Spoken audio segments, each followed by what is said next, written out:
Hi all, നിലവിൽ 3 tools നമ്മൾക്ക് active അല്ല. ഒന്ന് ആഡ്സ് ഓൺ റീൽസ്, വേറൊന്ന് പിന്നെ പെർഫോമൻസ് ബോണസ്, മൂന്നാമത്തത് ഇൻസ്ട്രീം ആഡ്സ്. ഈ 3 ടൂളും നമ്മൾക്ക് ആക്റ്റീവ് അല്ല.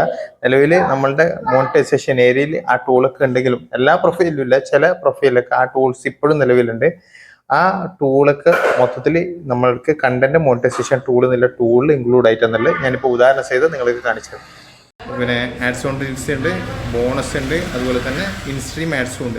പക്ഷേ ഈ 3 ടൂൾസും ഇതിൽ ഇൻക്ലൂഡ് ആയിട്ടാണെന്നുള്ളത്. നിലവിൽ നമ്മൾക്കിതിൽ ക്ലിക്ക് ചെയ്ത് കഴിഞ്ഞാൽ ഒന്നും കാണാൻ സാധിക്കില്ല. Ads on reels is no longer active. അതേപോലെ തന്നെ നമ്മൾക്കിവിടെ ബോണസിൽ നോക്കിക്കഴിഞ്ഞാലും അവിടെയും കാണാൻ സാധിക്കില്ല. Bonus is no longer active. അതുപോലെ തന്നെ നമുക്ക് ഇൻസ്ട്രീം ആഡ്സിൽ പോയി കഴിഞ്ഞാലും ഇതേപോലെ തന്നെയാണ് സംഭവം. നമുക്ക് ഇവിടെ കാണാൻ സാധിക്കും instream ads no longer active. അതായത് ഈ 3 ടൂള് നമ്മൾക്ക് നിലവിൽ ഈ ഒരു ടൂളിൽ ഇൻക്ലൂഡ് ആയിട്ടാണുള്ളത്. ഓക്കെ.